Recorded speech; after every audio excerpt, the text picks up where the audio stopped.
Nilqawkom għal episodju ieħor ta' Malta Pop, illum għandna guest li huwa magħruf ħafna fil-esports ta' Malta, anka fil-community ta' gaming Malta.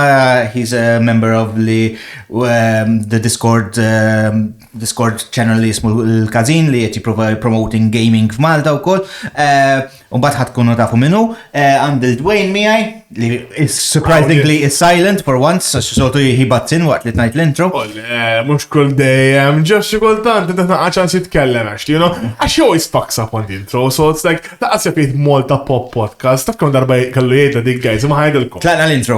Mux ħajkonna podcast, kulħadd għandu podcast, il-butcher ta' wara għandu podcast.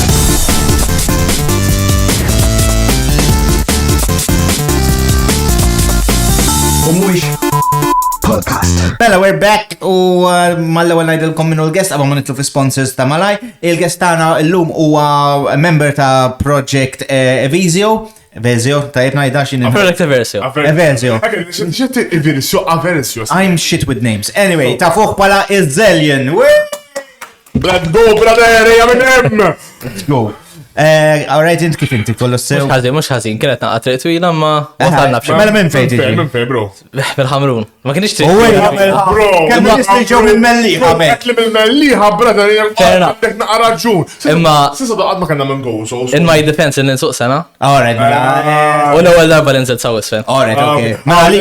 Just Dika okej, għaxina l-ewel darba ġit-l-ġenzja biex mor dak il-melliħa, brother. No, I can't. Da, bro, Google Maps kollox, bro. For sure. Mela, għabba man kemmu Zellion, grazzi u dejjem Sponsors. Mela, li huma Planet Console, li huma Geek Shops ġewwa Birkirkara, is-Solo Caffe li huma għal-kafe, ħwina tal-kafe ġewwa n-Naxxar, Energy għalina, il-Patrick Prince li għamlinna il-mandix il-lum il-logo u printing ta' jekk per għandkom bżonn xi ħaġa t-shirt u offertek, jaqdikom il-koxxa wara kollox jagħmel, so morru għand Patrick Prince għandna id-Dig Case Factory li jagħmel il-phone cases u kol ħajibda jkollna xi cases exclusive għal Malta Pop tal-anime biex inbijawhom għalikom. So ħana top 5 animes nagħmlu phone cases u tkun tista' tixtruhom.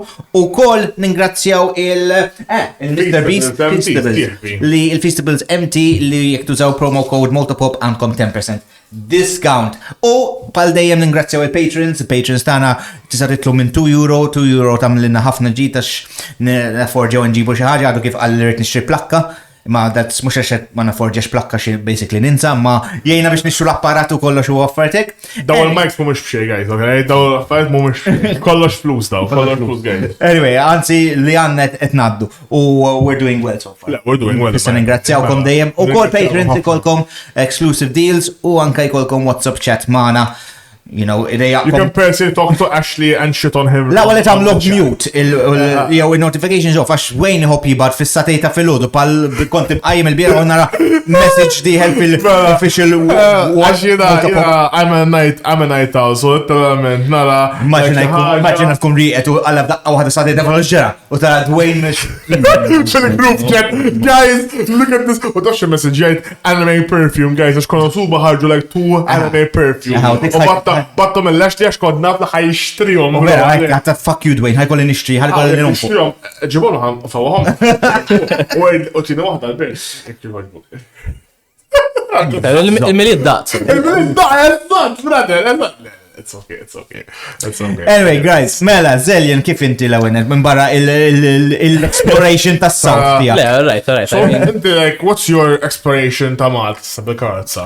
Bro. Fej wasal, xej? Like- Il-ħamru biz, that's it? Nothing. Like, minn Mosta sa Sliva. That's it. I get you, because jina pala kon, bro, meta kon ġurnitenzja, it-raqat l-naf. That's it. U daqsek, I don't go out of my comfort zone, xieġaħati, Yeah. fejzu, bro, ma nafx, ma nafx kif ta' U naqra point advice, tużax fucking Google Maps. Lejnu saħ, Ġili ħawdek. ġili ħawdek. Għazem il-ħadar darba di għabba ma nitluf ta' mela Google Maps jgħid li go this way u no entry minn. No, one way. One way. U kunem ħajt. Pay a lot to read it for Google minn. Mux l-ewel darba. Fil-fat ħafna nis jużaw Waze. Waze. Imma jim personalment not really my thing. Google Maps huwa l-antik, u xikultant it-traqat ikun neħx il-binja, bro. Binja, issa. Għax ma taħni kollu jikonstruttaw ħarġira. Għadra Google Maps ma jlaħħax. Le, u plesa u Malta ħat. Okka ritratti, kemm darba jkollu ta' 2016. Emmen il-tratt tad-dar tiegħek illa brodda kif sidera. Naturalment, bro. Mela ħanibdew naqfu inti nafuk pala wieħed mill-aħjar players ta' Malta CS:GO. Ma nafx CS2.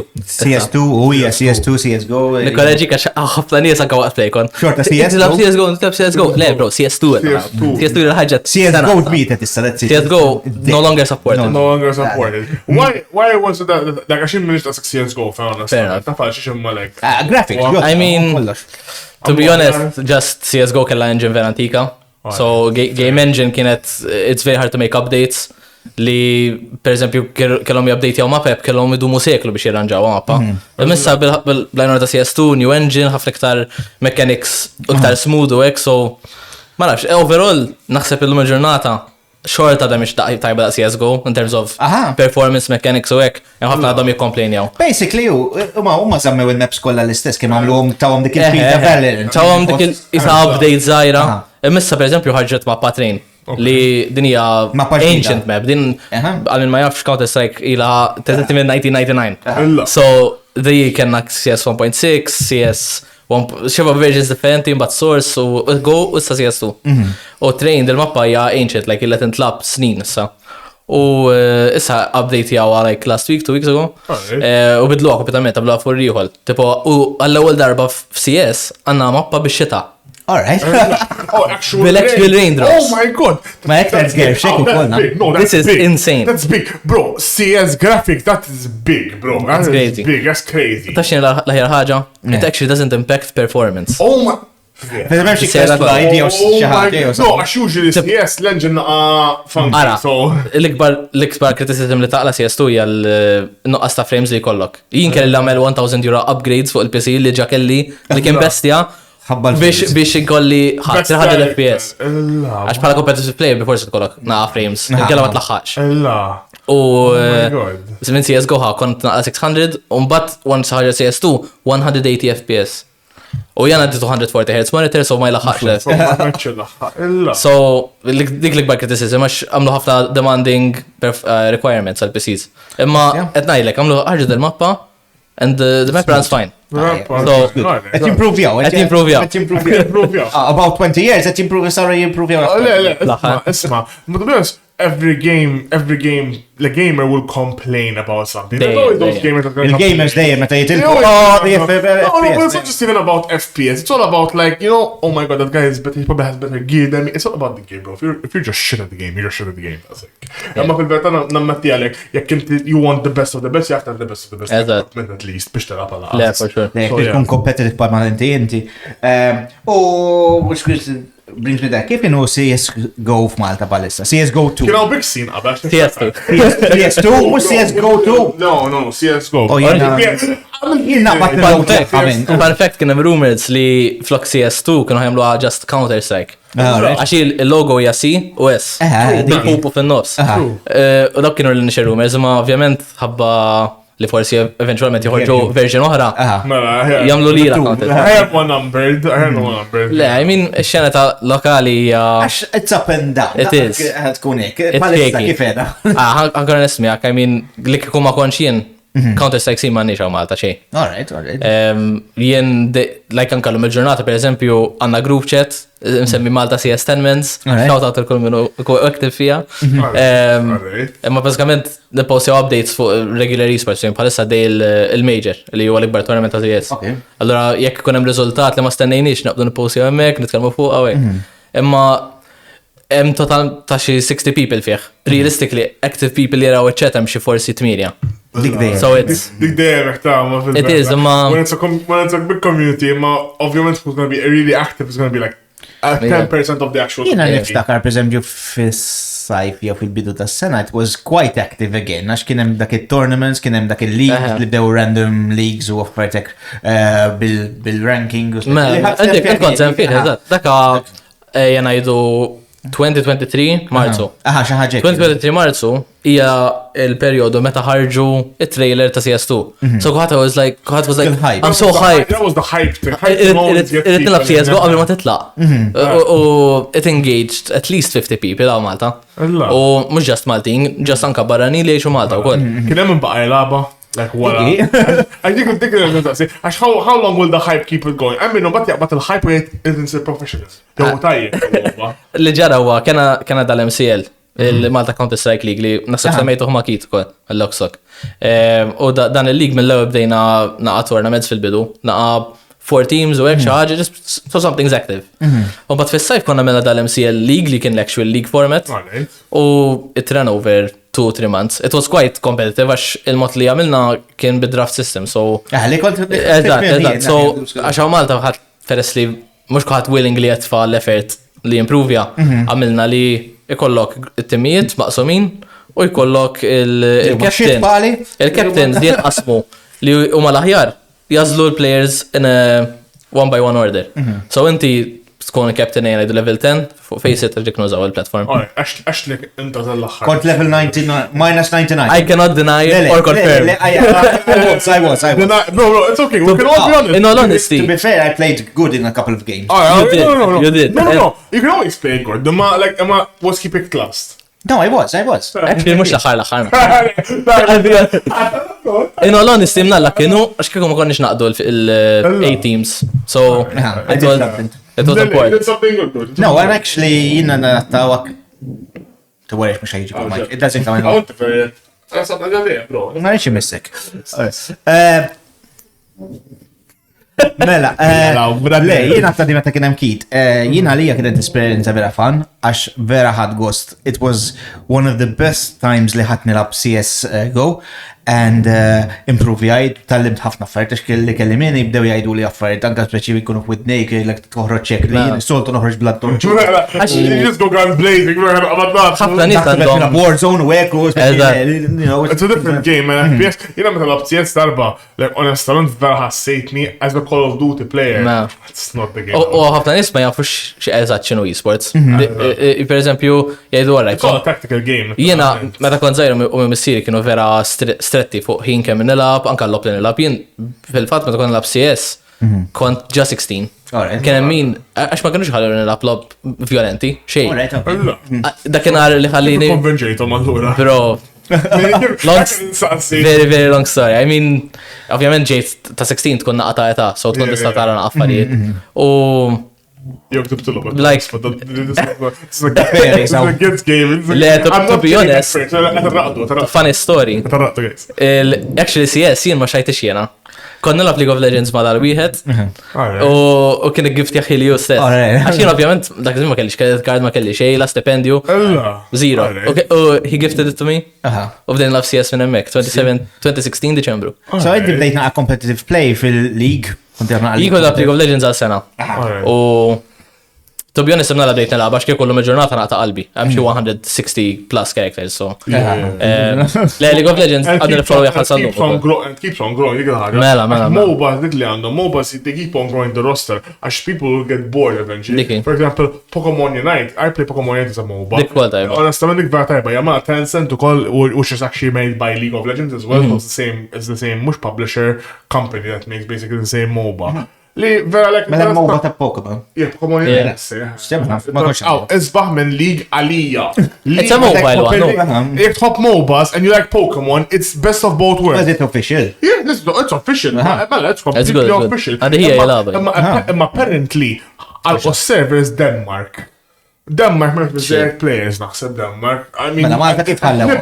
To be honest. Nibsa, ma honestly, nibda għaxin nilab, bro. And honestly, nixċaqaw competitive scene għalija għaxin fucking, not to toot my own horn, you fucking tired, you fucking tired, bro. Nitla masters, kwa kol fucking, da. Orsi saqsik, naf li forsi ma tagħmel, because li you follow it a bit. Kif League of Legends hemm il-verżjoni mobile ukoll Wild Rift. Yes. Pereżempju jien rajġi li jagħmlu tournaments ta' mobile, pereżempju Mobile Legends u affarijiet. Mobile Legends kbira ħafna. Kif m'għamlux tournament ta' League of Legends tal-mobile issa? Naħseb għax they focus on the game. Tournament, so Wild Rift for sure. Just mhux gwarda Mobile Legends. Mobile Legends is insane. Mhux hawn Malta, mhux Ewropa. Fl-Asja, it is the most played mobile game. Asia, bro, MOBAs go crazy. Pal PUBG Mobile fil-India, għalla fissati minn ta' roba. Call of Duty u koll, Mobile ta' it goes crazy. U biex imbellaħkom naqra iktar. Mobile Legends għandha naħseb l-aħħar tournament tagħha għax il-tournament tagħha l-ikbar wieħed Mobile Legends Global Invitation jew xi ħaġa. Tista' taw kemm kien il-prize pool? Kien. 1 million? 10 or 12 million. Għal-mobile game. 1 million was one number. Yeah, it was 1 Just for context. Ta' CS. 12 million vera. 12 million. Ta' CS 1.25 million. Illa għax differenza. Wait, what? U CS hija e-sport nar ikbar ta' Għallex ħanibda nilab Mobile Legends ġi. It's crazy. It's crazy. This is a mobile game. It's a Hey, mobile man, I wanted the people who play, they play it on I mean- their... Le, imagine Ma għallex post-mobile game, għalla tanom għalla Darth Vader. Le, fully all mobile. Touchscreen. Mela. Għaxina dik li warja, per esempio, PUBG Mobile, mux bieċajt, mux biex palmarzi għajt, meta kon nilab PUBG Mobile, I was quite good, dejjem kont nġib il-wins, dejjem kont ranking up. Ma bat tibda tara li online, tara nis għalli jilabu bil-keyboard, bil-emulator. Dejjem ħajkollok min jabbuża. With these people. Di kena problema. Għax inti bil-mobile. Warzone kena problema massiva. Mela Warzone f'ġmien il-Covid kħat kienet jilaba, żgur. Inti lab. Mela konna me tournaments, stream jaxħu kont. Warzone kena problema. Mela għandek il-controller versus aim assist. Sorry, controller versus keyboard. Imma kien hemm nies, per eżempju, ikollhom PS5, ikollhom bżejjed għal-PC, flus. U jġastiexu controller u mouse jilabu fuq il-console servers biex ikollhom lobbies ħfef u jilabu bil-controller u mouse. Jew tmur fuq PC bil-controller u jkollok aim assist buff plus 740 FPS. La, għaw jien kont namel ħagġa Call of Duty Mobile mela ħarġet nżid l-emulator fuq il-PC tiegħi. Literalment 25 għalek ma nafdax mobile games. Kull jem xaħat l-emulator. Amma, to be fair, in the competitions, goħat legit. Min ikollhom referees, ikollhom the-stage sieħ, so. I used to drop the fattest 25 30 kills, bro. People are getting just like 10. We just have their COVID.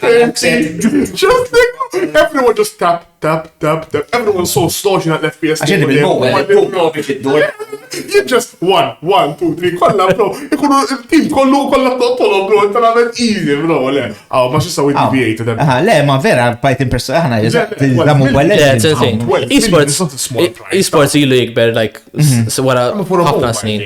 For a mobile game hija. Għax, to be honest, jekk kollok il-numri, bħal mandom daw mobile games fl-Asja. It's easy to garner. Ħafna jaraw, hemm ħafna die-hard fans, like, per eżempju, ma nafx intom fans tal-futbol, ma fans ta' Turkish teams pal Galatasaray u hekk, għandhom daw id-die-hards, like l-ultras sejduhom. Anka fans tal-Italja hemm. Kunem ta' teams U ikun daw l-ultras fil-teams ta' Mobile Legends. It's insane, tarom bil-banners bil-xismu. Battle Paint. It's insane. Le, e-sports huwa sport. Ma jkun simra. Taf li ma jċettaħiex ukoll? Gvern. Le, nistarna kelmu, nistarna. Tal-liftek naqal mill-isport ta' kif tħal. Sorry. Ma xej wasalna. 12 million. Għal section download your Mobile Legends. We're gonna become a team, aħna Malta, mom a team. Guys, sponsor us. Le, ma, onestament, komplejtna, konti fuq l-istoria tijak kif tħal fuq League of Legends, il-ġentur jek mħafna. I mean, League of Legends data. Xifta għal-CSGO. League of Legends data ħabba sħabi tal-iskola dak iż-żmien. But wara sena donajt CS ġa kont labt source version tekka żgħira u ġa kienet ħajret dik il-FPS driven l-atmosphere. In secret. In secret żgur. U insomma, bdejt xtaqli CSGO, ħabib tiegħi, bdejt nilagħba jien. Ovvjament ma kontx tajjeb bħalma jien issa dak iż-żmien, imma titgħallem ma' sħabek. I mean, il-ġurnata għandi 6,000 hours fuqha. So, it's xorta mhux ħafna, in comparison ma' pros oħrajn, faċli kollhom 12,000, 13,000 dik. Jina naħseb, ħin fuq Call of Duty, honestament, over 2,500, not some zombies, I play a lot of zombies. I'm a competitive zombies player. I go for speedruns, I go, I'm tajjeb daqs, like, I haven't played Black Ops 6 no zombies, honestament. The man Black Ops 3 kelli 2,500 hours fuqha. Madonna, I really man. Ma ġad zombies, ma fuq Pokemon. Għalek naħseb qatt ma kelli ċart, I really don't have time. Dik tafet kwa nafdax, meta kontet nilaba, again, back in meta kontet tal-lig. Mela kon streamja, improvejt ħafna Fortnite, ma vera Vera. Fortnite non builds, vera ġejt vera tajba, fatta kiku kien hemm xi tournament ta' Fortnite kont nidħol għax anka li kuna usually meta kien kun builds kont ngħid like I was shit, għax I have no idea kif jgħid. Ma li ħarġu bil-verżjoni non builds. Dik fan, dik anke jinnizilta.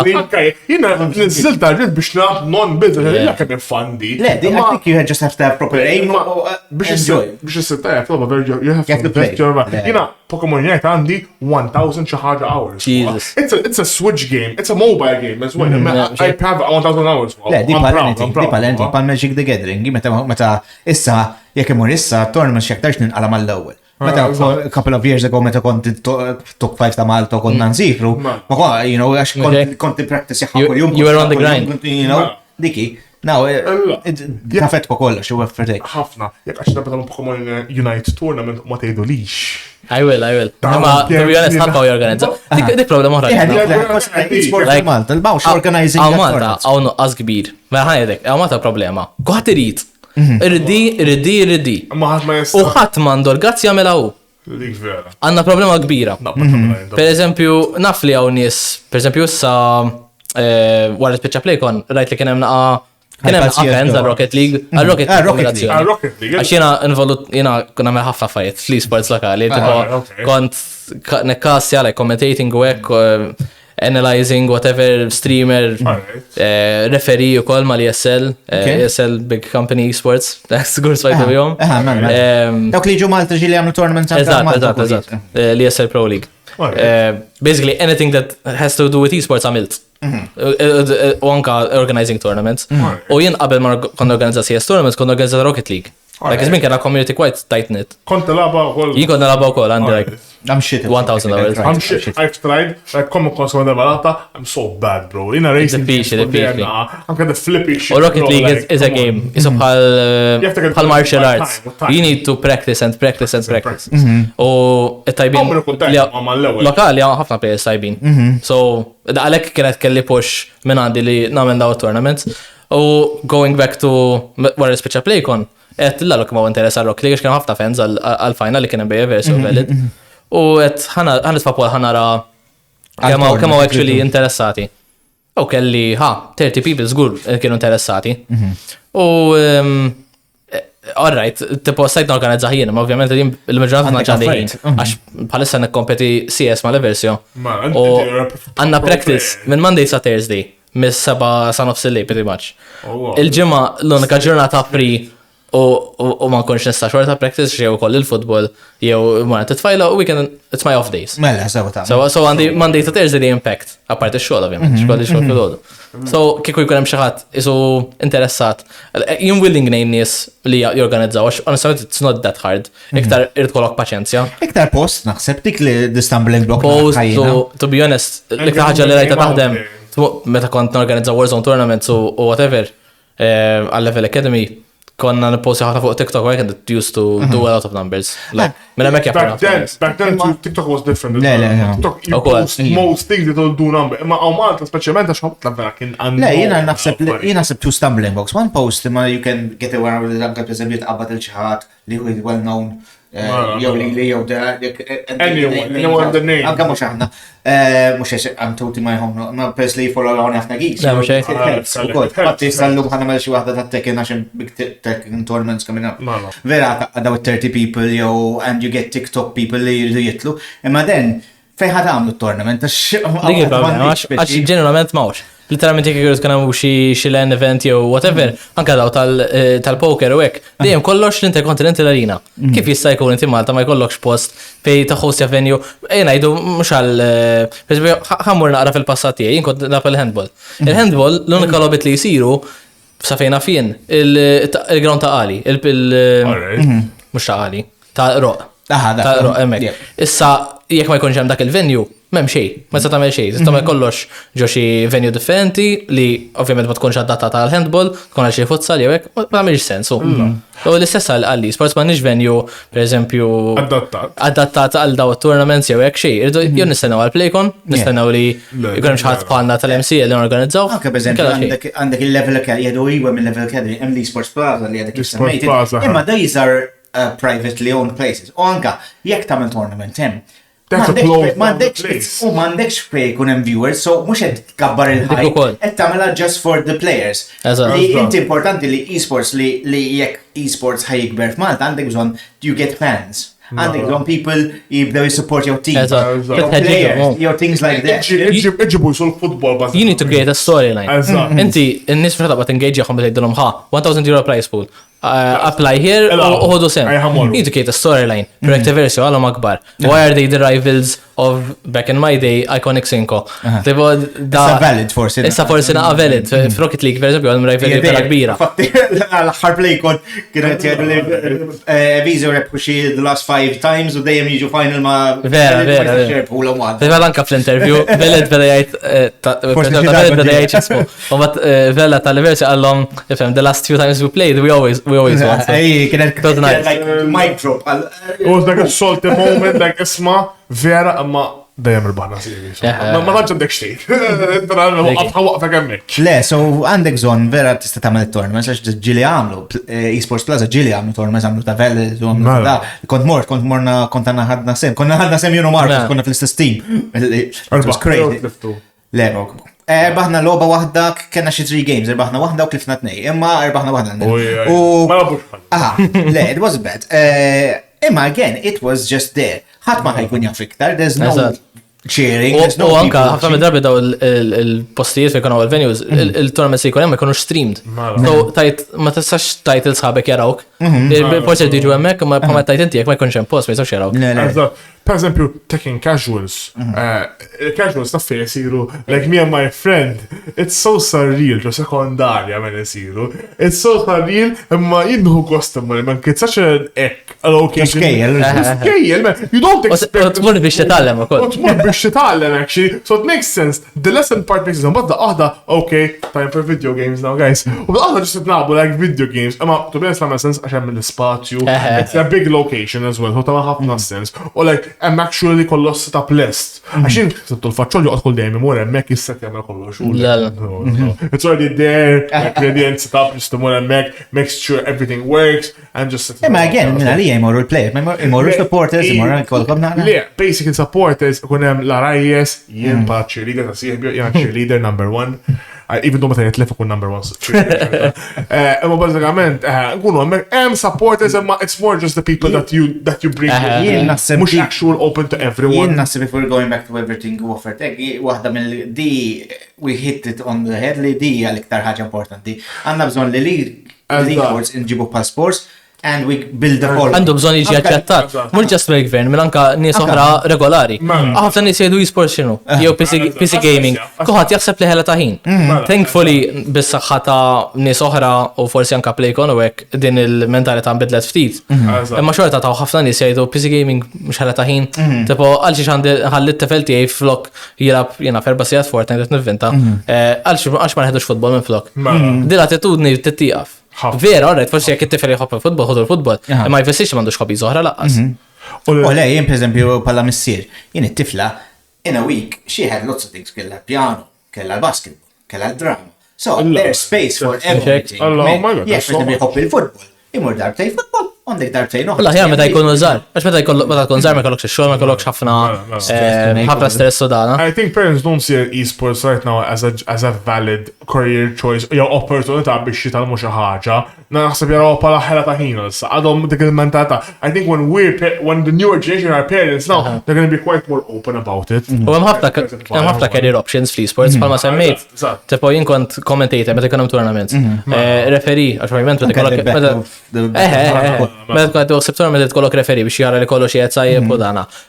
Broadcasting, irid tkollok xi ħadd li jieħu ħsieb ikun host fuq id-desk. Tifhem ukoll, imma that's part of the process. M'intix ħataqbad tikkommenta fuq il-futbol u ma taf xejn. Insomma, Malta ġieli jagħmluha. Il-ballun l-lotti sporġjali. Imma dik ukoll m'għandniex professionalism qawwi f'affarijiet bħal daw. Tipo in terms of media work like tal-biżan. Imma vera, bħalma semmejna tikka Playcon u għadna ngħidu kien hemm hype ukoll. Imma vera, Playcon għal-ġid li qed jagħmel għad joqsu ħafna affarijiet. Playcon Where's the play and play? Where's the play Play for eżempju tmur hemmhekk u hemm ħafna stalls, hemm ħafna dan, ħafna dis, but the real play gaming sport in play kon m'hemmx. Ikun hemm it-tournament għaddej, the finals ta' dax jagħmlu obviously the big event, imma anything else ma jkunx hemm xi. We could have multiple tournaments, so if you want to go see this tournament and this tournament, għax inti mhux kollox main stage. Main stage is like the own Ta' FIFA, eżempju, kien fiċ-ċentru like quite għalih. U suppost kellu jkun fuq l-istage ma kellhomx jien għalih. So it's like, at least you have 4 days, guys. You can make this, you can center it like quite well. I think they focus too much on other things besides the actual gaming in the event. U l-ħana l-ek ta' daħ hija li kieku ma jkunx hemm nies bħal MCL jew minn organizzator Rocket League u ta' League of Legends ma jkun hemm xejn fuq l-istage. That's tournaments. Apparti cosplay. Oh, I'm sorry, imma cosplay it is its own thing, but it's not esports. No. And if you're trying to promote esports, cosplay is a nice thing to have as an add-on, but not as the main thing. Like, jien m'għandi xejn kontri, imma l-fatt li pereżempju CS ikonna l-slot ta' 11 AM sa 2 PM biss, u ma jistax ikonna slot fejn ikun hemm iktar nies miġburin bħal 4 PM sa 6 PM. Tweġġani bħala organizer u anke bħala player. Kienu qed jistennewkom tispiċċaw daħ jispiċċaw biex jitlu. You were ġo qalbek you were like thankful like fuck. I mean, to be honest, kellna ħafna issues li ma stennejx ħajkonna. La, x'kienu issues?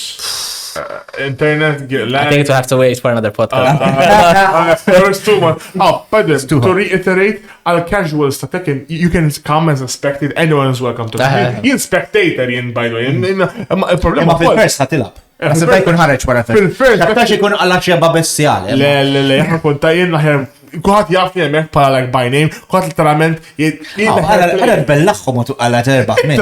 Immaġina nirba ma naħsibx xajkun għamna players tajbin. Le, ma f'dalli ħat juqsem. Il-leather, it-top, xie seven diġa kwalifikaw. This is the last play. So, le, ma kwalifikaw, MCB ma kwalifikaw, xorta tajbin. No, xorta tajbin, guys. Billi ma kwalifikaw, it doesn't mean you're not a good player. Le, ma anyone can come as a spectator, it's just ħaġa, when you're so many people in that room, like it becomes very foggy, man. It's a room, man. Like, ma spectators ukun hemm, per esempio, jien, cheerleader, ukun hemm other people. Everyone's welcome for casuals, kulħadd. Nkompli bil-protocol. Le, orrit ngħid fuq PlayCon speċi ħaġa li għandhom bżonn jorganizzaw aħjar. Like, I think there should be more esports, more iktar promotion for esports, more, per esempio, nis li jeti ħajru nis, jew jajdulom, jew naqra iktar boots, per esempio, minn flok il-Pringles, jew KitKat, you know? Ma daċċaqsu. U ma jridu jgħalaw flus, obviously. They're sponsored. Imma you can, jek għandek Pringles stand massive, half it like esports. Bro, jekk u sejjel żball, tal-KitKat taf xi kollhom beanbag u żewġ PCs. There's no Pringles. Le vera, kien hemm Pringles għaddej. KitKat iwa x'tani KitKat. Snin tal-passat kienu kien hemm il-Pringles ladies. Ximma tawni. Le tawni KitKat. There's so many stands that doesn't even involve gaming. Oh, saying that, PlayCon xorta nixtieq stand ta' Malta fuq. We want to, maħna actually popcorn. Aħna will promote esports. We'll promote esports, aħna. Il-problema, I feel like there needs to be more esports than PlayCon. It's an actual play event. Għaxuma, they advertise, jgħamlu l-reklami, l-ikbar għaqda ta' gamers f'Malta. Eżatt. Gamers, there's not that much gaming at the gaming. Understand, cosplay takes a lot of most of the event. Jekk taraw il-after movie li għamlu, it is 60% cosplay. Yeah. I love cosplay. Fil-verda, I wish to get into cosplay. Taf xinu cosplay events. Inħoss li il-PlayCon, l-actual cosplay event tas sena sar fuq PlayCon u madu fuq Comic-Con. Ija, like I think it really hurt the scene. Jien ma nifhem xejn cosplay. Saying that, għadu kif kien Fabio qabelek, li anka jħor xi episodi ieħor qabel, he said there was like 70 competitors at Comic-Con. Mela. Meta fil-PlayCon kunna kien hemm 30. Istja. So there's still għall-inqas to Comic-Con. Yes. Ma Comic-Con is known for cosplay. The OG, especially. The OG. It's where cosplay started. So I think it's more fitting. There should be a cosplay. To be honest, jien dejjem rajta stramba, kull rispett li jgħaz, she's the one who organizes, fissa mux jitnuħodlok xie. Imma dejjem rajta stramba li there's a cosplay competition at PlayCon, għax it doesn't, it's okay, it's an event, but it's not really, it fits, jek it-tajse. Per esempio, ħalli kiku they do it like, jista nkun qed ngħid xġuġata, jew imma jekk PlayCon tajt li min jidħol cosplay ikun xaġa fil-game. Gaming. Gaming characters, at least. That's the argument that I could think of, like, honestament, like, at least you cosplay gaming characters. But I don't think I'm in Tarkane. Lejn, iħum it-tifla kienet ta' konosuba. So, basically, like, it's within gaming cosplay. I'm sure, to be honest, the gaming should be just gaming, mhux cosplay. There's going to be at least do it game related. Yes, I think. Tamil that sense, like, to be honest, vera naqbel. Imma again, mux ħatik mandom xie. Imma tista, like, rules are rules, and rules are like, speċi, fim? Yeah, for sure. You know? Ash gaming is gaming at the end of the day. Like, I feel it's an esports event, do more esports. U fl-intro, għabben tam bdejt n-interroġik, bdejt najdlek you're also the admin of Kazin. Għajdina naqax fuq xinu dal-Kazin. It's a Discord, jien suppost member, which I don't use, għax Discord bezzani. Ma jaħlu. Ma naħlux il-Discord, imma I'm on it. Min jabka man phishing scam, it's beautiful. Jibat like she Discord name, oh look, this person is interested in this just channel, and they just make him actually like go in there. Min interessa. Għajdina xinu dal-Kazin. Il-Kazin huwa, in short, a gaming hub għal anyone that wants to interact with the other people of the community. So, per eżempju, jekk inti tilab logħba bħal PUBG li mhijiex daqshekk active lokali, tista' ssib nies oħra bħalek li willing li jilagħbu ma' xulxin u taqqad grupp you kind of grow your own network as well. Inti bażikament dan xejn tidħol fil-Kazin server, you choose your game interests, per eżempju jekk toġbok CS:GO, toġbok Fortnite, whatever, you pick them u jkollok iċ-channels apposta u tibgħat fuqhom. U anka tista' ssib xi players forsi jilagħbu miegħek. Eżatt. Li dejtajt. That's the main concept li inti per eżempju tkun wieħed li m'intix daqshekk associated ma' nies. Jew m'għandekx il-grupp tiegħek ma' tilab. Per eżempju issa ftaħna dan ir-Rust server. ħafna nies jilabu Rust, ma jarbux Rust flimkien. Right, il-Captain Jekk. Xi post dal-aħħar. Popular. Eżatt. Allura għamilna Kazin server ta' Rust, ħabib tiegħi joħsiebu u biex daw kollha kħat jinaqqat. Għax Rust is quite a casual game. Anyone can play and it's not, you know. Casual naqqa. Diġà kena naqqa ħeseb dawari. Għax Maltin. Maltin and casual doesn't go. Casual u Maltin doesn't really go. Casual sweats. Casual sweats għandna na Malta. U speċjalment Rust min jaf kemm kellkom ġlied. Inti ġejt għall-lutti. Brother, dak mhux tiegħek dak għallu, dak jisa tiegħek. Għaddu nibdewk fit-radjani. Fit-radjani. Diġà bdejna. Le, għandkom Minecraft server. Kenna in the process konna taħdu ma' Malta Craft, xannu bis-server diġà les. Malta Craft Kenna tana għani semmistja, it's very hard to maintain. Għax I feel like tamel il-base tiegħek, tamel da kollu, but titlef interess. Yeah, bro. Dik li għandek, Minecraft is like a hobby. It's like a side hobby. Like you just start, my friends get into it like every year. There's a period in the year where you play. Like just play Minecraft, bro. Jena di periods daw meta nilab card games, per eżempju, jena tajb ħafna fihom il-card games, mhux biex like everyone has their own thing, per eżempju, inti tajb il-first person, tajb il-żob ta' Pokemon, u jena tajb il-card games. Pokemon Unite games. Like Hearthstone, Magic the Gathering, Runes of Marvel Snap. Every card game I play it, I pick it up, I'm quite good at it. It's your thing, Emma, again, I hope you're busy. Kur hype fuq Hearthstone, namel dak like 2 months nilab, non fuq il-deb, nixtri da, but let's move on. Like, but next year, Hearthstone region, you know. So I think this happens to every gamer. Like, kiku taf, somma mara ma tara. Kiku l-ammont ta' flus fuq Hearthstone u Magic the Gathering, għal. Tuħu għatama, tejt, ok, da minn fejġi dal-ammont. Oh. Le, ma fuq Hearthstone, it's worse, man, għax preżemi meta konni Magic the Gathering konna fuq balla flus, imma l-menu għandi l-cards. Hearthstone. Digital, man. You still have the account of mhux. Le. Inti tixtieq skills fuq CS:GO jew. Għandi. I'm not a DJ and gambler. Imma għandi xi 4,000 in euro value in skins. How would you value your account? I had 4,000. How do you value? How do you value? I mean, such min ma jifimx CS skins just tużaħom in-game, ovvjament. Dik t-xie AK għandek l-AK skin, u ovvjament l-iktar ħagġa prezzjuż għan knives u l-gloves. Għandek xie knives? Għandi tlieta. Li jem knife bajonet. U daw sibtom jew xrajtom? Jien xrajtom. Għax emmin ikon laki ju jisibom, u ftit minnom naf minn l-insab. ċertu nies li naf li jela bosir, toqgħod tixtri daw il-cases u tħallihom hemmhekk biex jitilgħu honestly, kelli ammont ta' xi 60 cases. U this was back in 2021, I think. U jimdejt ngħid l-għallu daw. ta' kont ġibtom 3 cents, jew kont kienu dak iż-żmien 3 cents, u tellaw xi 50 cents li each. Qed ngħidillallu, ħanbieħhom.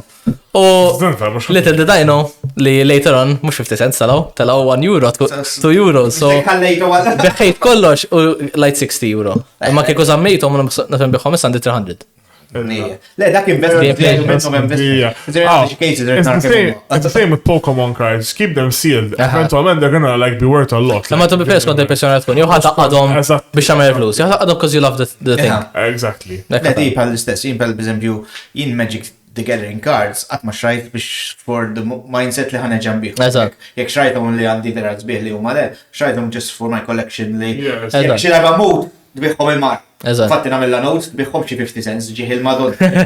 Like these are what cards. Like, I'm gonna quick Google search the card and please do not someone like actually works. This is xi cards li 300 euro and just one card. And my first like wara wek id-dar taxla.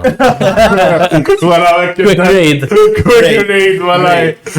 Le, ma l-kazin u għetik, ver il-kazin jew għeċi tlunis. To be fair, weħel naqra, ma xma tanġan diħin nepromotja, u fl-sessjon għandid bżon lajnuna tan nies li actually fis-server. Għax minna, at the end of the day, the Kazin Discord server is by the people for the people. So, ma tkomx komunità. Jien vera nħossib settings u ekku l-administrator, ma jek xati għandu bżon xaħġa namililu, mux don't worry. Tipo, we need, nafsab bħalissa din, eżat. Għal Pokemon United, bħalissa xie 200 members, forse na ektar. Kelli goal, għax play kont kont qasamt like sticker tal-Kazin. Okay, intaw, li jom konti temmek, u anka mokka ġi, li għaw spot kol. Biex tuħel promotu. Għatlu l-lejla don għu għedib brother, bat li l-link il-mokka. Mokka fix, bat. Imma mela jkunu nispallax, kella għatma jaslu l-invite. Bat li l-invite bro ma l-ewel kikajt join ma l-ewel. Allora, tkom xie, per esempio, imma per esempio xie, like, members li huma like a group of 7 people or anything. That's like promotion. Nishtiq li konna. Għaw xaħat interessat li jistaj għamil xi post forsi jemmek li għaw xaħat li jistaj jien ktibt artiklu kol. Kont ktibt artiklu fuq e-sports Malta u timti. Right, għadik semmejt xi streamers u ktibt l-artiklu insomma publishejni fuq e-sports Malta u timti. U xerjajtu fuq Facebook group PC Gamers Malta wek, u minn hemmhekk bdejna nibbu miegħu ħafna, like naħseb daħlu 50 new members. U ġibna wkoll retro gamers li jilagħbu retro games, which is nice. Le għandna variety of members. It's a very niche community. It's very niche. Imma peress li jiġu fil-Kazin u jingħaqdu, it's no longer kind of a niche, għax inti tippromotja tajt qed nilgħab diventa Minesweeper. U toqgħod ħajjar in-nies jilagħbu huma wkoll. U inti eventually, per esempio jilagħbu casual bħal Minecraft jew Rust, casual. In-nies ħajru jilagħbuha. Is-sota die hard game per esempio Valorant League jew CS li titfa' ħafna żijat biex timprovja. It's a quick game, tilagħba ma' sħabek, you're good. Dik tuġob nifo, għaġa bħasma, Pokemon Unite, it's a quick game, 10 minutes, memx 40 minutes, guys, and then it's very fast. It's very fast games. Tista' sponsor jaw Pokemon forsi. Pokemon Unite, sponsor me. Le, m'għandix xans jina, in 1 hour għamilt 4 logħbiet kwa. Le, għamilt 5, they're 10-minute game, u memx overtime, there's no overtime, like it's 10 minutes il-logħba.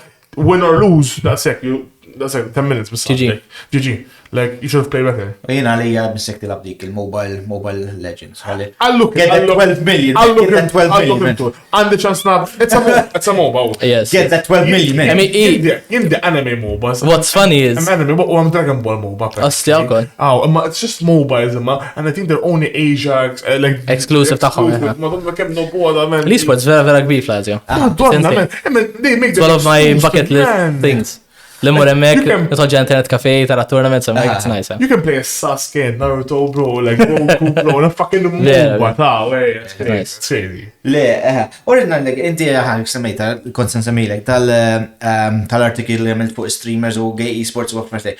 Saħseb fuq streaming multi streamers. Jina lija, I think, a couple of years ago, meta kienet Warzone u għafmertej, kienna hype gwik, kienem ħafna new streamers, kienem ħafna kieni jgħaman kollaps ma' xulxin, kienem, tournaments ma' Max, tournaments ma' tournaments TA, kienem għamil kollox. Jekkaw xie 5 active streamers naħseb ma' jien naħseb nafġara ma' il-COVID en ħafna biex Bil-port, il-boost. bil-port. Għax għati id-dar, man, it helped a lot. Missi jisum ħanġadhom minn nis joqgħdu d-dar ħafna. FM, laħseb il-lum kuħat jiex ħajja maġra. Nitkellem għalija, like, ma tibda l-versio, again, practice Monday to Thursday. Like, ma tkunx, ma jkollok xin. Ovvijament practice mux ħanaqot nistreamja, xin kella, what's the point of practice? Imma maġġinani, mela guys, ħanamlu dil-istret. Oh guys, oh hello, thank you for joining. But that makes sense. Don't forget to do it for extra strats and extra tips with me. Coaching personal sessions. To be fair, namiljon għata streamer jigo kol. Tepo għonis, like, it could be anyone. Just ħossuhom aħjar mill-viewers, kind of, you know? At the end of the day, għabel ma kon streamer, int kon viewer ukoll, you know? Innu għasta support, u anka ċertu, per esempio, Torki, u għet mill-iktar successful streamers, content creators li għanna lokali. Vera mela, għadax imma nqisu ma Malta jinn. Teċi jom lem. Oh, Torki vera sejja Ma tajja. kannix għawċi, like, suq minn emmek għal-għawek. That's gonna be a threat for Kipu them. jirġu namlu spray biex l-għawċina. Le, we have nothing against you go-to people. Da, bro, da, problema. Mux, I love go-to people, I love go-to people. Da, da, trippa li, għan. Le, ma vera, Torki speċi u għavolja he's quite successful u għaffartek. Again, kif kontent nitkellem ma' kif, ħafna nis ma jafux minnu. Diki. Għaw Malta. Ma tantxaw coverage, għax il-news portals lokali dejjem jippostjaw l-imbarazz, u straight up imbarazz. Tipo għal xiexina t-nefollow account li jisuppost jatini aħbarijiet fuq il-lokal u t-tallem u Sabrina Carpenter. I know. Like, ma tamilx sens. They have to break the mold. They have to not just cover more. Qabel niftakar local channels can just cover Maltese biss. Ma kemm għaddum t-posta fuq Malta. So nefimhom they want to branch out. They want to branch out, ma fl-istess ħin. Ma sax ċinsi il-lokal ukoll. Inti qabel ma kellek dak il-followers li għandek, il-Malti kienu jfollow jok. So give back. Le, u anka speċi il-local postals huma vera ma jagħtux kas l-esports. Like vera li tara xi post. Trid il-kurt naħseb il-persuna li actually want something jitlob ilhom please guys għamlu li. Unfortunately, ma naħsibx li esaċ tor tagħhom, ġast naħseb ma mhux edukati biżejjed biex ikunu. I don't have an expert like lokali jew ħafna affarijiet għaddejjin li ħafna nies ma jafux bihom. Per eżempju, Cupid ħabib tiegħi kien jikompeti ma' Cloud9. Issa ħajjidħol ma' tim ieħor I doubt kemm ħad tiġi announced fuq dawn news portals, għanna ħafna nis jikkompetu barra, per esempio, wieħed Malti jilab fl-Overwatch League, jilab Overwatch. Yes, għanna Malti ma tanċu ek, imma da. Overwatch League is a big thing. No, Overwatch It was big. It was big, but it's still a big thing to be Overwatch. For oversized skins ta' teams ta' Kulla skimejn, taf, no clue, ma jmanax. Just taf li the games, kont ħafna u kol, like fizmin, kont naba ħafna Overwatch, u per eżempju Leon u faċċol, per eżempju, għadni kif nara tweet. Samaru l-Greċja. It's a big thing. Daw t-reprezentaw mux just l-versio, jew l-refuso, t-reprezentaw Malta. Leon fil-podcast li kelkom maħħu għalilkom li meta jmur l-events, in-nies jafu b'Malta ġast ħabba fih, għaxin kompeti ju.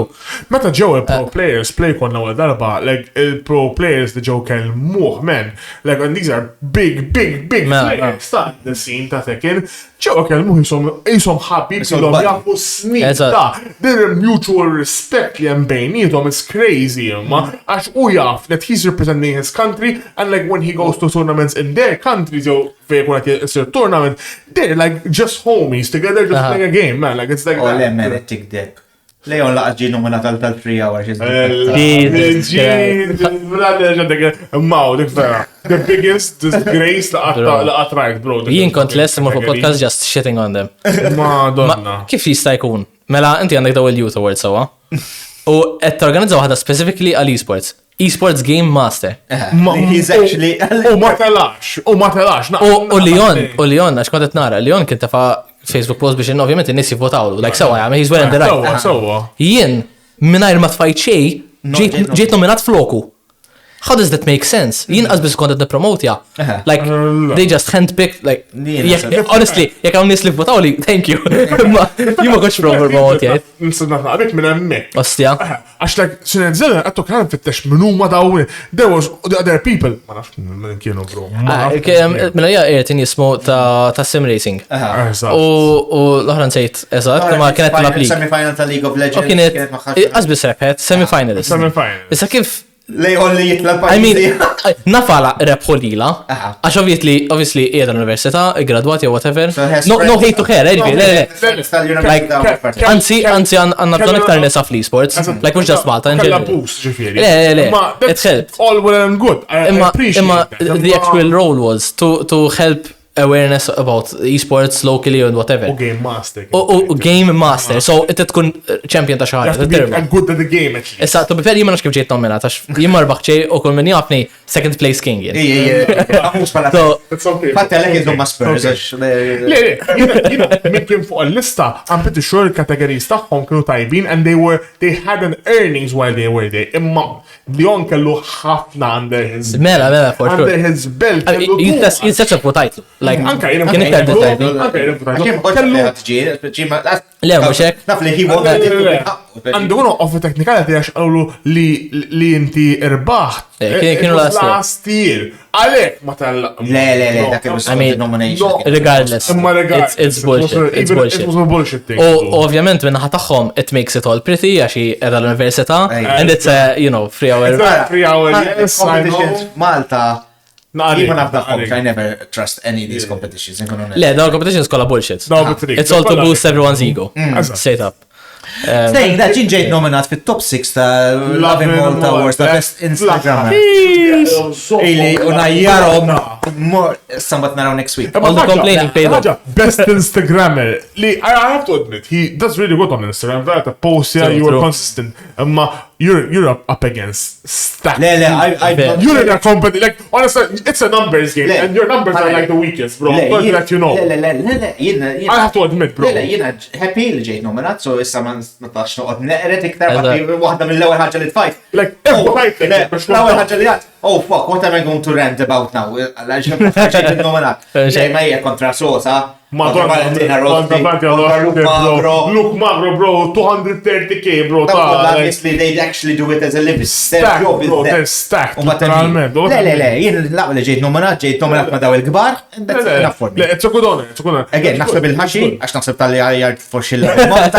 Biex jikwitaw. Għalli ħajja otkwit, għalli ma jqoċċeqret iktar. Ta' fuq Bob, dik naħseb dik that's really like fuck, ma nominawx problem. Vera, Let's give him a nomination. Itfallu xi ħaġa. They had to. Give him the ball. I mean, hopefully this year. I mean, imra jessa 25. Jina 24 Deċembru. So hopefully jekk nerbaħin. Jew sar mhux nerbaħin, jekk niġi nominat. Tkun fair decision u ma tkunx based on your merit li tagħmel l-università. U ħafna li jew lokalment li naħseb I would nominate instead. Frijaw jekk għandkom bżonn għajrunat minn tażlu. Le, to be honest, jina nemmen li għan daw il-competitions kemm għal-Love in Malta, kemm għal-Free Hour, l-ewwel lot m'għandhomx ikunu bin-nominations. Jina nemmen li għandu jkun hemm ġurija, they choose the 6 people. Ġurija li tifhem. Ġurija li tifhem, they actually analyze this thing. And then the winner is won by voting. Imma the shortlist should be, eżempju, qed analizza l-esports u tajt dak tajjeb ħafna. Jew anke qed analizza l-Instagram li kienet mur kontri, jiena m'għandix fakin. Tajt daw għandhom iktar follow.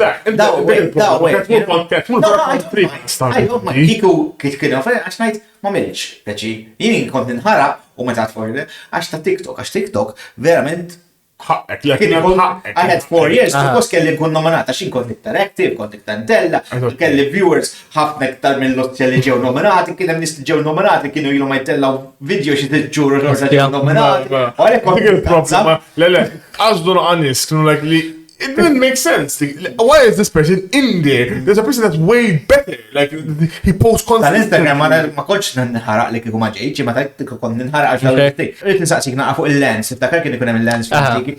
Ta' sebala ma għadhom xiziru, daw kienu buzz u fan u. Yeah, it's a great fun. It's my best memories from gaming għaw Malta. I mean, if l-organizers, per esempio, ta' kizmin kien hemm lead-in li kienu jħossewhom, formerly Quickfire, il-messaġġi se jiffokaw fuq online tournaments għal CS.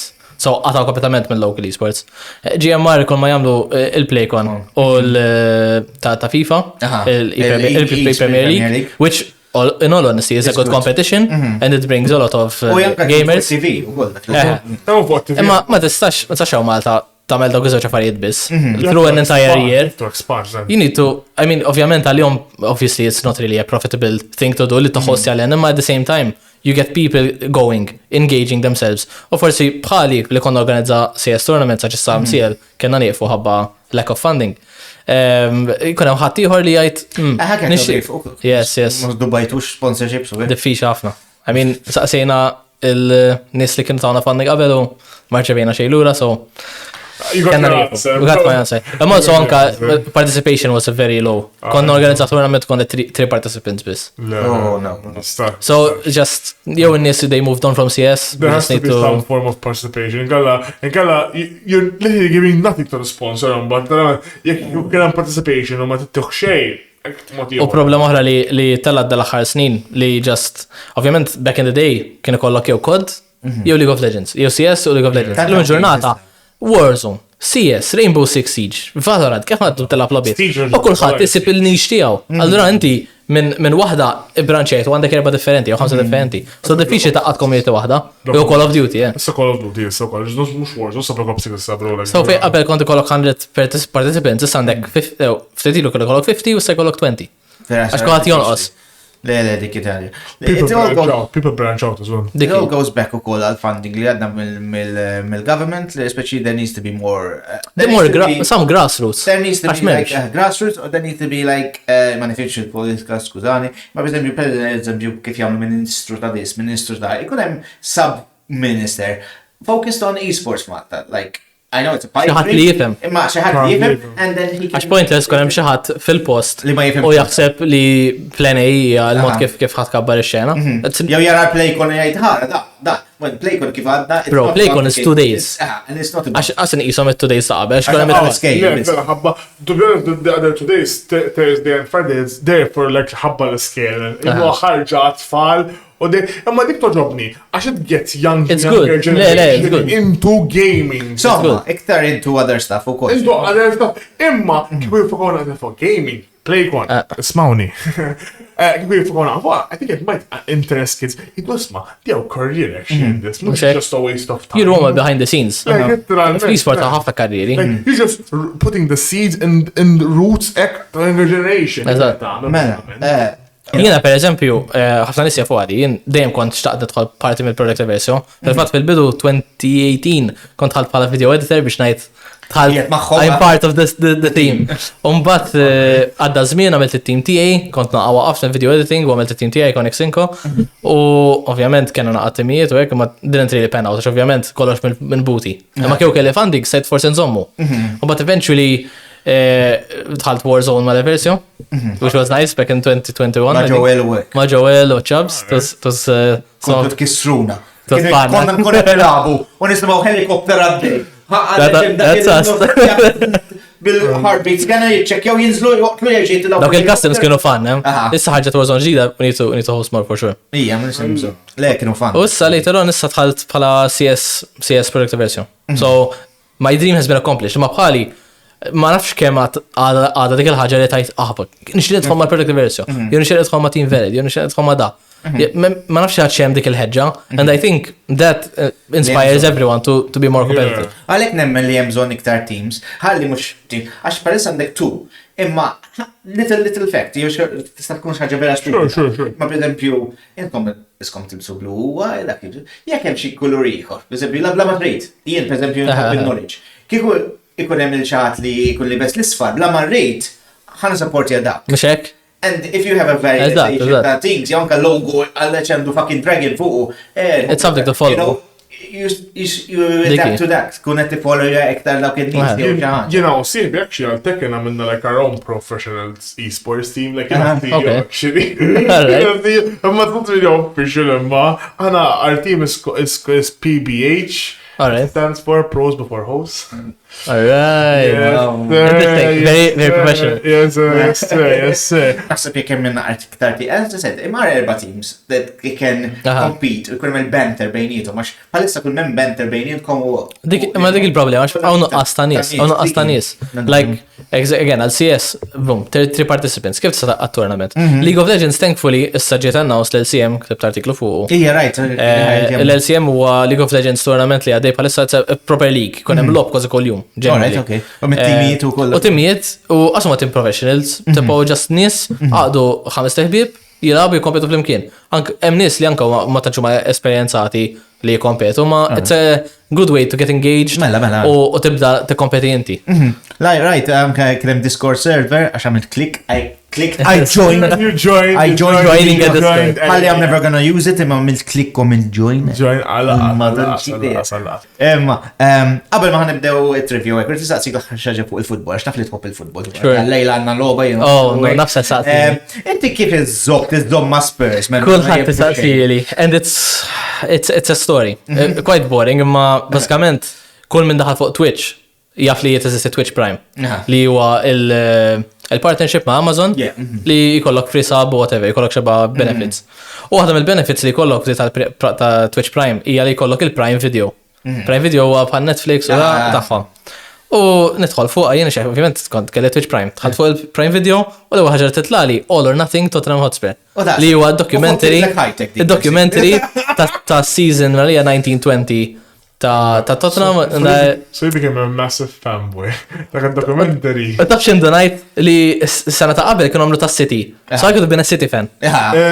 So basically dan il-dokumentari fott titlek high-tech. So one documentary inti tgħid just kompletament. I got hooked. You know, football, I love playing football. I don't like watching football, I just like to play. Playing is fun. U kont like actually like just konna morru mużew, donna morru mużew sa kemm kelli 19, jena fun fact. Imma ma konniex morru biex konna morru biex nagħmlu football.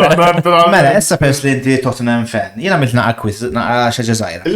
Ħadd xogħol. Oh my god. To all those watching il-nara Tottenham in 2020. Ma you're still a fan. I'm a fan, ma jekk fajtu passat ma tantx naf. Okay, no problem. Le, da mhux quiz fuq Tottenham.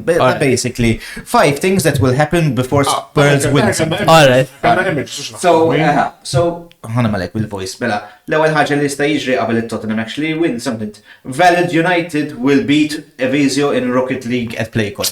Hejt bejket ju, ma naħsibx. Le, ma naħsibx li ħajġri da. Għanna Rocket League team vera tajjeb. Jake Paul will fight someone ranked his own age. His own age? His own age. Well, he always goes for the older generation. He knows like he's a prod. He's a prod. Next fight contra xar fil-wheelchair. I know. Mela, Melita will win internet provider of the world. That's a good one. That's a good one, bro. And it's a definite no. Definite no, bro. That's original, I like it. That's a good one, Project Visio will win the CSGO World Cup. That's a bem chance qabel. Hem chance. I'm zbal, bro. Must CSGO. Oh yeah, whatever. I did it at midnight. We've gone over that. Difficile. I think we have to. Is there you in there? No. That's me Photoshop skills. Naħseb fl-aħħar forsi joħroġ Grand to GTA 6. Meta ħieġa, wait. Ma nafux. Post next year ma November 2025 naħseb. It got delayed again. Maybe tight. Do you believe? Forsi Tottenham jirpu xi ħaġa. Maybe this year. Meta jispiċċa season aħna as a collective community bħala Tottenham Hotspur. There's always next year. You're always like, you know what? Might have not been our best year, but it was a year. Next year. That 5 things li jista' jiġru qabel Spurs actually win anything. Probably. Maybe then. Probably. We should do it. It's good. Good. Yeah, għandi de oħra wkoll tibda. Photoshop skills I'm not sure if I should say it live on this episode. No, don't say anything. Alright, okay. Għax meta tibinta xi ħaġa, it means more work for me. No, I would actually personally take care of this. No, it's not like anything is gonna come for you. It's a problema. But like I meant, Ħansemmi actually, but cut this fida. Smash or pass live. Like, minn fuq namlu trivia, namlu like smash or pass ma' gestana. Inti moħħu fi smash, inti warjani. Kull da, meta morru Playcon, jew Comic-Con, jew somewhere, hey, namlu smash and pass, hey, namlu smash and pass. Laħħalat Marcus ġenni nifmu, għamuġi, jgħasrit namel onesta minni, qasam minni għal video Playcon, qasam minni għal. Marcus ġenni nibiex namlu narġa, ma tlu lebra mux. Ila, ej, ħan s-saqsu għit trivja, mela, ħana għu kif ħatmur bdi, uħroġ il-timer, boss. It's just an idea. Nekki smash and passes tijak. Take pause before host, il-logo tal-esports team tijaj. Update. Mela, għandek 1 minute, għandek 10 questions. 1 minute. 3. Okay, I'm locking in. Alright. I won't read the timer, ħalli. In what year was CSGO released? 2012. Yes. Mela, Dust 2 takes part in what country? Morocco. Yes. Mela, what is the code to defuse the bomb? 7355608. Il-dosti tajb. Who won the first major CSGO major? Fnatic. Yes. Name a project Visio player that was part of the team that won the 2023 PlayCon CSGO Cup. Sorry. Skip. Come on, the fictional coach Ted Lasso has managed 2 Premier League clubs. Which are they? Skip. Nafama. Alright, Spider-Man made his Marvel MCU debut in which movie? 2019. Le, wait, jinsemmejt sena. Skip. Go next. Oh my god. What did Nintendo sell before games? Skip. Who is the main editor of the Daily Bugle? Oh, you're overtime, brother. Bro. Malax. That was the biggest I fumbled. I started so well. Timer is still going. Ma jimpatta ta' nibda tajjeb. I fumbled. Guys, we've had a good year. Maybe next podcast. Maybe next episode. But I think that name a project, a Visio player that was part of the team that won the 2023 PlayCon Cup. Amen. Zellion. Yeah. That's the issue. Ma kienx jismu product versio. Ma kont, you were... I was with the shirt, ma team kien team Redline. Player from Progress. Correct. Ted Lasso, Richmond o Spurs. 2 teams. Mela, xkien għamel. Well, our question kiku għamilta, the Netflix show Arcane is based on what game? Fuck, li Missak għamilta dik simple and spunk, bro. I had to go into the... You were like going really good with us, and then you fumbled, bro. Like, no points, and it's okay. It's my lifestyle. It's okay, bro. Second, Tottenham. It's okay, bro. Anyway, that kind of trivia, basically... It was a very fun podcast. I think we got 4, right? Oh yeah, I'll take it. That's Joel. Actually, to be fair, it's generic, not in That's Joel. To best your time, when you're in time, bro, like your mind, fuck, you skip, bro, into skip. Kiko naħseb kont namenu, I think, maybe. Mela, ningrazzjaw il-Planet Consoles li huwa gaming shop, mux gaming shop, sorry, u geek shop ġewa Birkikar. Ma għandu games, he has games. And we can buy all this nice merch behind us, pop vinyls, anything you want from Planet Consoles you can find. Il-solo kafe għal-kafe li ġa xrobtu, li għatna xaħt. Mr. Beast Feastables, tinsew xużaw kod Multipop għal 10% discount, dan u għalik. Nuts. Who these nuts, yeah, Who nuts. Right, yeah. These nuts. Nuts. Good. Għanna l-Patrick print għal printing on anything anka jgħamilkom short notice, għax t-shirts ġili jgħamilom malaj, vera tajib ħafna, anka jgħamilna roll banner li rajtu fil-Comic-Con kenna u kollux. U il-D-Case Factory tal-phone case, ma sax nurju l-ek għaxet nużaw pala recording. Imma jgħamil phone cases u koll, anka ħajkunna anime cases iktar fil-futur fejn tista' tixtru supporti għalina u t-supporti għu wieħed minn main sponsors tagħna tamlilna pjaċir. U tinsewx il-Patreon, €2 biss, tejnuna ħafna biex, inkomplu għaddejjin il-da u għakx li forsi da jaqlaw xi flus u xi ħaġa. So, nkunu volunteer, you'll be supporting a local artist. We need something. Imma l-flus ġeneralment mhux biex noħodhom jien ġeneralment will reinvest. Le, xrajna ħafna affarijiet. Xrajna ħafna affarijiet bil-flus. L-affarijiet ma kienx meta bdejna, ma kienna biċċa mobile l-emmolaw, so improvjajna ħafna. Improvjajna ħafna, honestament. Kienna s-sġiet. Għanna s-sġiet ġodda, like, daw, you're sitting on new chairs, by the way. Comedy, I'm glad, they're not expensive, that's good. Our budget was very limited. Le, dak stajna nafford. That's not afford, yo. Xtaqna bucket chairs u offertek, imma kienu naqra tikka tajra over budget. Il-problema gaming chairs, no, but we have limited space. We actually show limited space. Gaming chairs will take most of this actual space. Anyway, Zellion, thank you tal-ġi. Mana, It was fun, it was very fun. Would you like to shout out something? Iwa.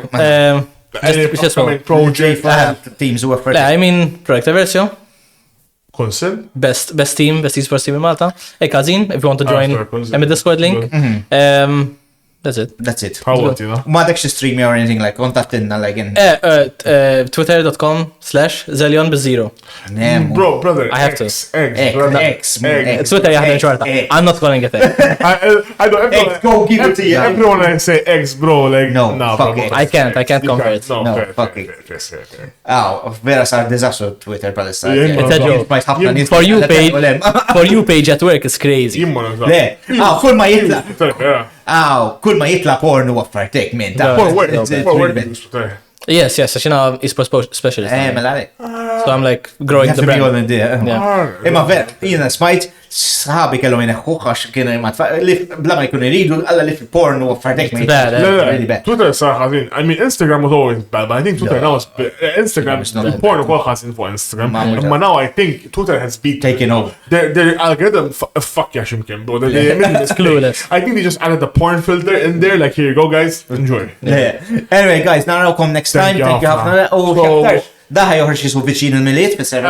Happy Christmas guys from the Malta Pop team to you. To you guys. And love you all and we will see you next time. Peace. Peace.